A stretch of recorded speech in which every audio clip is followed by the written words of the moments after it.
लगे भाई। पैसा कितना रखा है जेब में? भाई जेब में हाथ डाल, निकल, क्या क्या चल निकाल पूरा पूरा जेब में हाथ डाल के निकल, क्या क्या रख इधर, ये क्या है? रख, सामने एक मिनट, क्या ये एमडी एमडी एमडी ये मोबाइल एमडी का नशा करता है? एमडी का नशा करता है? उसका डाल, उसका निकाल। एमडी का नशा करता है? कब से? कब? जय हिंद, जय महाराष्ट्र। एक मिनट पहले हम लोग पूछे रोहन आता को लगो। सर, आज जो आपने प्रेस कॉन्फ्रेंस रखी है, ये किस मुद्दे को लेकर? मैं सबसे पहले आप लोगों का शुक्रगुजार हूँ कि आप लोगों ने अपना कीमती समय मेरे को दिया और मेरी बात सुनने के लिए आप लोग आए। और बीते कुछ दिन पहले मेरे अगेंस्ट में एक प्रेस कॉन्फ्रेंस हुई थी, जिसमें प्रेस कॉन्फ्रेंस एक न्यू बॉम्बे से पत्रकार है परवीन जाधव उर्फ नाना फटकरे, वो उन लोगों के साथ लाके पत्रकार कर रहा है जिनका 2.5 साल से मेरे साथ में मामला चल रहा है, जिन लोगों ने पुलिस के सामने मेरे ऊपर जानलेवा हमला किया। ये एविडेंस है, मेरे ऊपर जानलेवा हमला किया। मैं अकेला हूं पुलिस के सामने।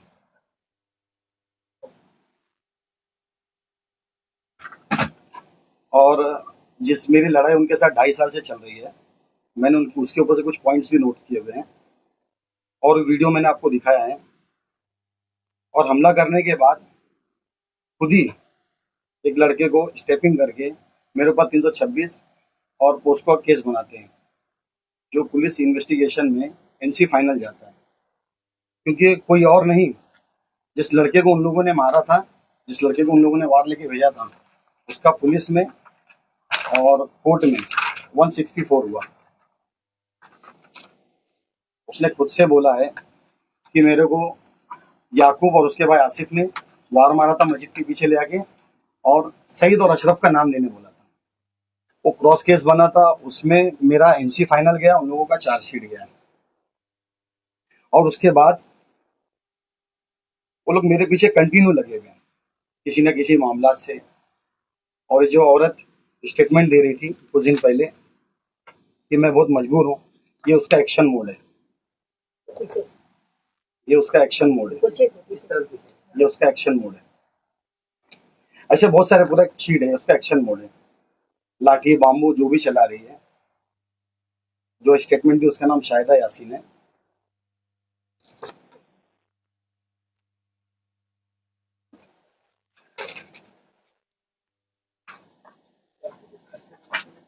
ये उनका क्रिमिनल बैकग्राउंड है, ये इतने सारे केसेस है उनके ऊपर, ये इतने सारे केसेस है उनके ऊपर। मेरी रिक्वेस्ट है डिपार्टमेंट से कि इसके संज्ञान में लें। लेकिन आपके ऊपर गंभीर आरोप लगाया जा रहा है महिलाओं द्वारा। जिन महिलाओं की बात कर रहे हैं उन महिलाओं का ही मैं फोटो और वीडियो दिखा रहा हूँ। जिन महिलाओं की आप बात कर रहे हैं उन महिलाओं का मैं फोटो और वीडियो में आपको दिखाया हूँ। ये उनका केस रिकॉर्ड मैंने आपको दिखाया। पहला पेपर ये एक मिनट हम लोग कट करते हैं। ये अभी है ना, क्या हो रहा है, गैप हो रहा है। आप सारे एविडेंस है ना, सारे एविडेंस एक बार उधर ही करके आगे एक बार सामने ही अच्छा, मैं लाइन से रखा हूँ। जो गैप हो रहा है ना, अपने उस पर रखिए और सब एक एक एक और ऐसे आगे करके मत करिए आप उधर ही। भाई वो माइक चेक कर लेगा, माइक चेक हमारा एक एक करके पर आवाज आ रहा है क्या? बहुत ज्यादा गैप हो रहा है। बंद है, नहीं चालू है, खाली एक बार चीज का इधर हेलो वापस चालू बन गया। एक मिनट नहीं चले कहाँ से लूंगा? नहीं चलो रोल। एक मिनट रुको स्टार्ट से करेंगे वापस से करेंगे भाई। सामने से एक के बाद दूसरा दूसरे को, लेकिन आगे आके मत आप करो, आप वहीं से दिखाते जाओ। ये ऐसे दिखा देगा ना। और ऐसा घुमाओ आप, क्योंकि यहाँ से वहाँ तक का बचेगा। आपका चेहरा सभी की तरफ भाई माइक चेक करो, माइक की आवाज नहीं आ रहा, चेक करो। हेलो चलो रोल। रुको स्टार्ट से अपने को करने का वापस। हाँ, यानी फटाफट सवाल कोई भी पूछे, थोड़ा तेज देखना आपको सामने ही। हाँ एकदम सेंटर में देखो। सेंटर में देखो। और ये आप लेंगे ना तो ऐसे इस तरीके से आप घुमाइए। ये देखिए, फोटो है और ये सब इधर देखो, नहीं ऐसे नहीं आगे, हेलो ऐसे हेलो हेलो ये तेरा चेहरा ऐसा दिखना चाहिए। हेलो चेक हेलो हेलो एक मिनट चेक करो। ये पता थोड़ी देर दीजिए। सिराज भाई सब गिर गया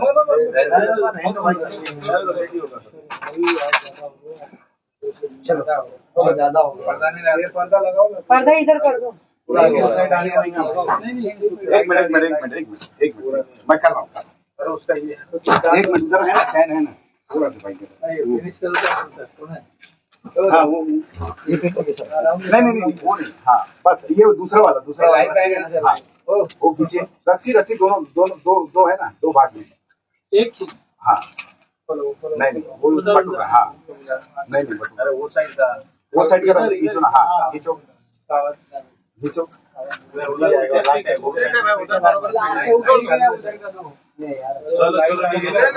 थोड़ा क्रॉस बैठ गई है। ऐसा बैठो, थोड़ा और पीछे हो जाना।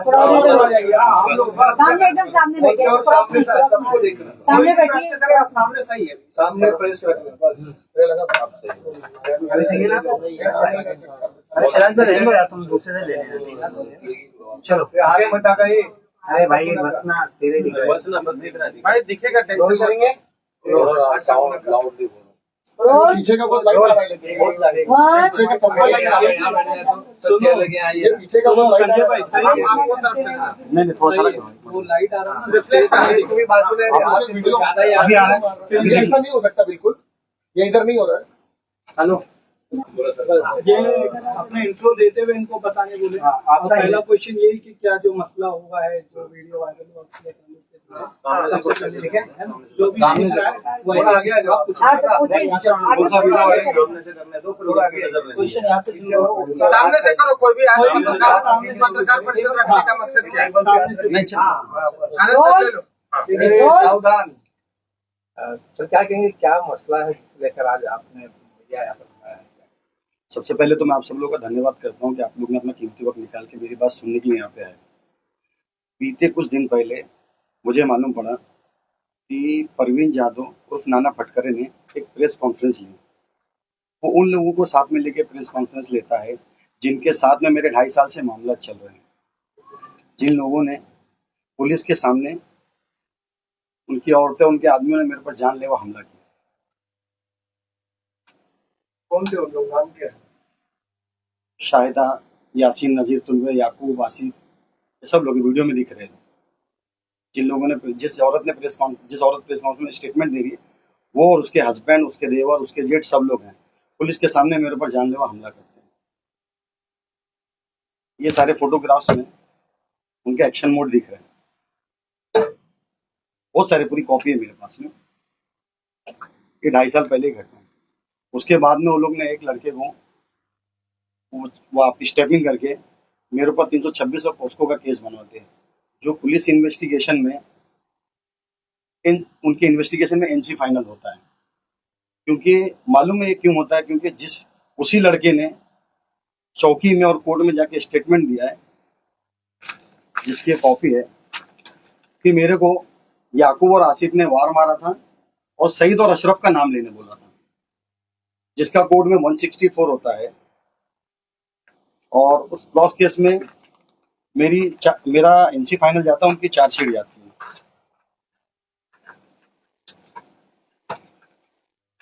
ये उनके क्रिमिनल रिकॉर्ड, बाकी और भी चेक कर रहा हूँ, अगर मिलेंगे तो मैं आपको बताता हूँ आप लोगों को।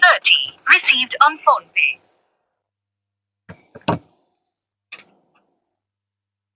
और लॉकडाउन में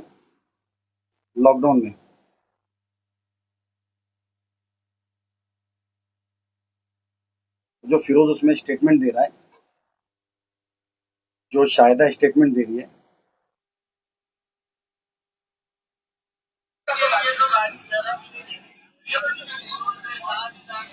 मेरी दुकान पे ये लोग फिरोज जो मीडिया में बैठ के स्टेटमेंट दे रहा है कि मैं रिक्शा चलाऊं, कैसा मेरी दुकान पे ये लोग आके गाली दे रहे हैं लॉकडाउन के मैटर में।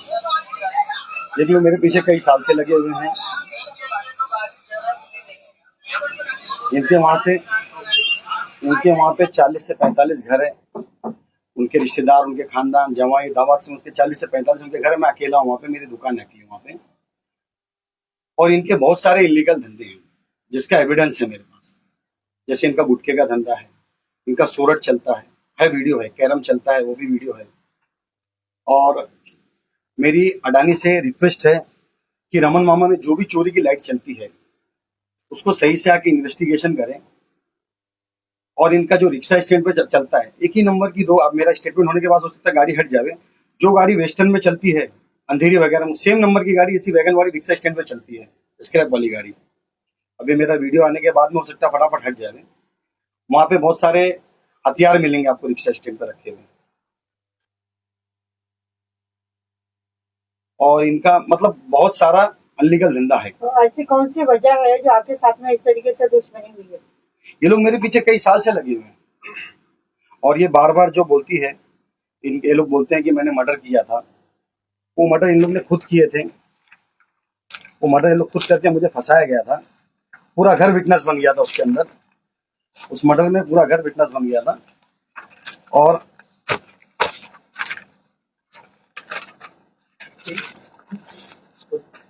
पूरा घर विटनेस बन गया। और ये इनके पूरे कंप्लेन है जो मैंने मायके से निकाला हूँ। ये कंटिन्यू 2.5 साल से मेरी दुकान के ऊपर, मेरे भाई की दुकान के ऊपर, मेरी वाइफ के कारखाने के ऊपर, चाहे परवीन जादव, नाना फटकरी है, ये लोग कंटिन्यू मेरी दुकान के ऊपर कंप्लेन पे कंप्लेन मार रहे हैं। वजह क्या है कंप्लेंट करने की, या फिर मुख्य वजह क्या? आप जैसा बता रहे कि 2.5 साल से आपके पीछे पड़े, तो वजह क्या है, क्यों पीछे पड़े आप, क्या चाहते हैं? मुझे भगाना चाहते हैं वहां से, मेरी दुकान है वहां पे, मुझे भगाना चाहते हैं वहां पे मेरी दुकान है, क्योंकि मैं आपको वीडियो दिखा रहा हूँ कि पुलिस के सामने मेरे पर जानलेवा हमला हुआ है। क्या कभी उन्होंने ऐसे आपसे कुछ बात की है कि ये दुकान में दे दो या एक्सटॉर्शन का पूरा एक्सटॉर्शन का मैटर है और मैं पैसा नहीं देता। कोई कंप्लेंट आपने कभी की है 2-2.5 साल में? कंटिन्यू मेरा हुआ, मतलब उस कंप्लेन का ही, जब मैंने मेरे पर ये हमला हुआ था, मेरे पर जब हमला हुआ था तो मैंने कंप्लेन ही किया था, तो वो एनसी फाइनल में आया। ये जो लड़के का 164 हुआ जगह पे नहीं हुआ था, मैंने सारी जगह अर्जी लगाया था, वरिष्ठ अधिकारियों से मिला था, उसके बाद में उसकी जांच हुई, उसका इन्वेस्टिगेशन हुआ, तब वो 164 हुआ। जिस लड़के ने फरियादी बना था उसने कोर्ट में जाके जब स्टेटमेंट दिया, सही स्टेटमेंट दिया, तब एनसी फाइनल हुआ था। अब बोला एक्सटॉर्शन, तो क्या उसको लेकर आपने शिकायत कोई दर्ज कराई थी? कई बार बोला हूँ, मगर पुलिस की कार्रवाई पुलिस की जो अभी जो कार्रवाई चल रही है, पुलिस से मैं संतुष्ट हूँ, क्योंकि ये लोग ने जैसे एक भाड़े का टट्टू लाए जिसका नाम है परवीन जादव, नाना पटोले, पट्टारे, वो रहता है न्यू बॉम्बे में, पूरे मानपुर शिवाजी नगर में 18 से 19 लाख की आबादी है। यहाँ पे कोई समाज सेवक नहीं मिलता है, वो न्यू बॉम्बे से आके समाज सेवक कर रहा है। आपको मालूम क्या समाज सेवक कर रहा है? जैसा मैंने वो याकूब तुल्ले का कंप्लेन दिखाया, कंटिन्यू 2.5 जगह, ये 18 महीने से लीगल मेरे पीछे लगा हुआ है, 18 महीने से लीगल मेरे पीछे लगा हुआ है। अच्छा, ये बताएंगे क्या कंप्लेंट है, वो क्या कंप्लेंट कर रहे हैं? ये मेरे धंधे पे पूरे कंप्लेन, मेरी वाइफ के धंधे पे कंप्लेन है, मेरे भाई के धंधे पे कंप्लेन, मेरे बिजनेस के ऊपर कंप्लेन है कि इनका एक्सटॉर्शन का जुर्म है। मेरे से 2 लाख रुपए की इसने डिमांड किया था। और किसने डिमांड? परवीन जादव और नाना पटकर, जिसकी मैंने शिवाजी नगर सारे अधिकारियों को अर्जी वगैरह दे के रखा हूँ। आपके पास उसका कुछ रिकॉर्ड है जो आपने उसने जो आपसे डिमांड किया था? मेरे पास में जो विटनेस थे वो मैंने पुलिस को बताया हूँ, वो इन्वेस्टिगेशन चालू है। और ये 18 महीने से कंटिन्यू, मतलब ऑन रिकॉर्ड ही मेरे पीछे लगा हुआ है। ये इसकी समाज सेवा है। शिवाजी नगर गोवंदी एरिया में ऐसा कुछ है, इस तरह की कंप्लेंट्स काफी ज्यादा होती है, तो इस चीज को लेकर आप क्या डिमांड करेंगे पुलिस से? क्योंकि कुछ पिछले दिनों भी कुछ इस तरह के मामले सामने आए। पुलिस इसके ऊपर मेरी पुलिस में ऑलरेडी पहले से एप्लीकेशन है, पुलिस इन्वेस्टिगेशन कर रही है, इन्वेस्टिगेशन का पार्ट है वो कर रही है। और मैंने उधर पे वहाँ पे जिसने जब मुझसे पैसे का डिमांड किया था तो मैंने वरिष्ठ अधिकारियों को बताया हूँ, जिसकी इन्वेस्टिगेशन चालू है। मेरा आप लोगों को बुलाने का मकसद ये है कि ये जो एक वीडियो वायरल हो रहा है, एक लड़के का वीडियो वायरल करके, उस लड़के का वीडियो वायरल करके, वो लड़का मेरे पास पहले काम करता था। जितने दिन काम किया मेरे पास, मैंने उसका रिकॉर्ड पुलिस स्टेशन में दिया। वो मेरे गांव का लड़का था, वो मेरे गांव का लड़का था, और मेरे गांव का होने की वजह से वो थोड़ा सा फायदा उठाता था, मेरे बाकी स्टाफ के साथ में गाली गलौज मारा मारी करता था। मगर जैसे ही मुझे मालूम पड़ा कि वो नशे का कारोबार करता है, ड्रग्स वगैरह बेचता है यहाँ पे, उसका वीडियो कुछ है तो बताइए। तो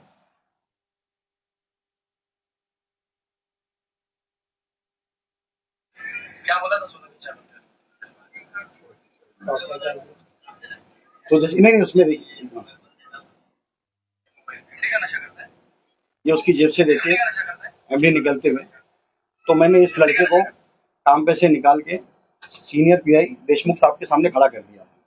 तो उन्होंने मुझे आश्वासन दिया था कि आप जाइए, हम इसके ऊपर उचित कार्रवाई करेंगे।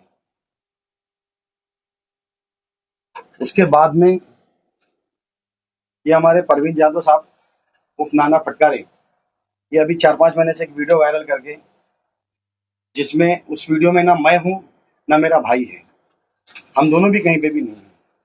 अब उनको दिख गया उसके अंदर कि मैं हूं, हम दोनों भी कहीं नहीं। वो इन्वेस्टिगेशन का पार्ट है, मुझे कानून के ऊपर पूरा भरोसा है, उसकी इन्वेस्टिगेशन चालू है। मैंने सीपी साहब से भी मिला हूं और उनसे इन्वेस्टिगेट जो भी इसके अंदर सही आरोपी उसको पकड़ने का उनको वो किया हूं, और उन्होंने मुझे आश्वासन दिया है डिपार्टमेंट ने कि सही जो कार्रवाई होगी। अब ये इस तरह से वीडियो बना के लेडीज को इकट्ठा करके, जो लेडीज मेरे ऊपर बार बार अटैक कर रही हैं, मेरे बारे में अनबन कुछ भी बाइट वगैरह चला रही हैं, अगर उनके पास कोई एविडेंस है तो उनको एविडेंस पेश करना चाहिए, ऐसा ओरल नहीं हो। जैसा मैं आपको एक एक चीज का एविडेंस दिखा रहा हूं। आपने कहा कि परवीन जाधव नामक और कुछ लोग जो आपके पीछे पड़े हैं उन लोगों का गलत तरीके से बिजनेस है, वो बिजनेस का क्या है, कहाँ पर है, और आपके पास में क्या एविडेंस है?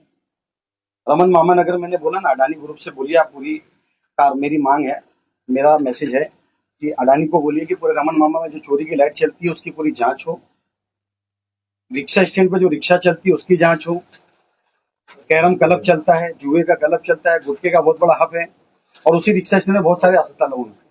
तो अभी अंत में क्या मांग है आपकी? और सर सुनिए ना, और ये लोग बार बार ये लोग मेरी भाभी को भी इन्वॉल्व किए। देखिए हर किसी के घर पे मसले होते हैं, सबके घर में कुछ ना कुछ मसले हैं। मेरे घर में मेरी भाभी के साथ में मेरा कोई ऐसा मामला नहीं है। मेरा जो घर है, जिस घर में मैं रहता था या मेरी भाभी रहती थी, वो घर मेरी कमाई का खरीदा हुआ था।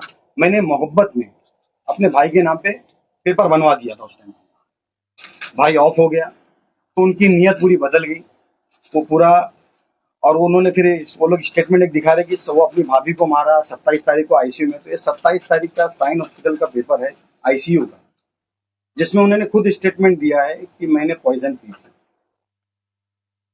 ये लोग बोलते हैं कि मैंने मारा हूं, और साइन हॉस्पिटल के रिकॉर्ड में कि पॉइजन पी है। बाकी इंक्वायरी आपको साइन हॉस्पिटल के आईसीयू वार्ड से मिलेगी 27 तारीख 8वां महीना 2024 में। तो जो इल्जाम आप पे लगे तो ये सरासर झूठ है और बेबुनियाद है, और ये रहा उसका एविडेंस। उनको मैंने जो भी पेमेंट दिया हूँ, जो भी पेमेंट है मेरा, सब मेरा लिखित में पेमेंट है, ट्रांजैक्शन वाइट है।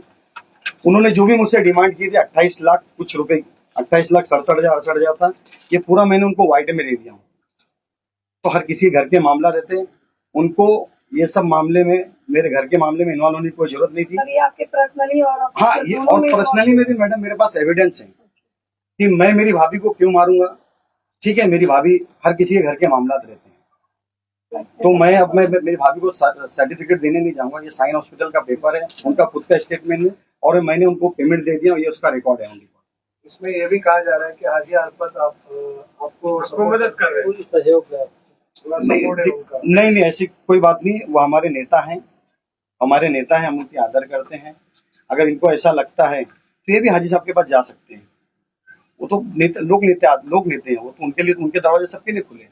ये भी जाए अपनी बात रखे, हम जाते हैं हमारी बात रखते हैं। और मुझे, अगर मैंने उस नाम से, या आप लोग बोल रहे हैं, जो बता रहे हैं कि मैं किसी के नाम से डरा, तो कोई एविडेंस होना चाहिए। उनके वहां पे तुलवे फैमिली के वहां पे 40 से 45 घर है, मैं अकेला हूँ वहां पे। उनके 40 से 45 घर है, मैं अकेला जाता हूँ, मेरी जान को खतरा है। क्योंकि ये परवीन जाधव ने मुझे ये जिस वीडियो में मैं नहीं दिख रहा हूँ, ये वीडियो बनाने के बाद में, एक केस बनाने के बाद मुझे आगे धमकी दिया है। अब इसका अंदाजा यहाँ से लगाइए कि जिस वीडियो में ना मैं दिख रहा हूँ ना मेरा भाई दिख रहा है, उसमें एक FIR हो जाता है। मगर वो पुलिस इन्वेस्टिगेशन कर रही है, वरिष्ठ अधिकारियों ने मुझे आश्वासन दिया है। मैं खुद CP साहब से जाके मिला हूँ। तो मुझे पुलिस कानून के ऊपर पूरा भरोसा है। जिस तरह से आपने बोला कि मेरी जान को धोखा है, तो किसको जिम्मेदार मानेंगे अगर कुछ होता है? तो मेरे को तो ये परवीन जाधव तुलवे फामले ने। अंत में क्या मतलब क्या मांग करेंगे के माध्यम से आप क्या मैसेज देना चाह रहे हैं? मांग क्या? मेरी आपके चैनल के माध्यम से मेरी ये मांग है, हमारे CM साहब से, हमारे CP साहब से, हमारे DCP साहब से और हमारे सीनियर मैडम से कि जो भी इस मैटर में निष्पक्ष जांच हो और मेरे को इंसाफ मिले। और मेरी जान को खतरा है, मैं बार बार बोल रहा हूँ, क्योंकि मैं वहाँ अकेला रहता हूँ। इनकी 40 से 45 घर हैं और मुझे ये बहुत सारे कोई भी केस में फंसाने की धमकी दी है।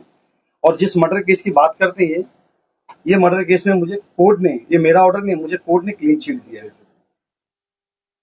आपका नाम क्या है? मेरा नाम सईद सगीर अहमद खान। आपके बारे में जो खोटे एविडेंस दाखिल किए, इसके बारे में सब एविडेंस के साथ में आप आगे क्या उनके आगे कुछ? ये हमारी लीगल टीम देख रही है, तो मैं इसके लिए मैं आपके साथ कोई भी बात लीगल और डॉक्यूमेंट के बेस पे बात किया, मैंने ओरल कोई बात नहीं की। ठीक है, ओके, क्लोज।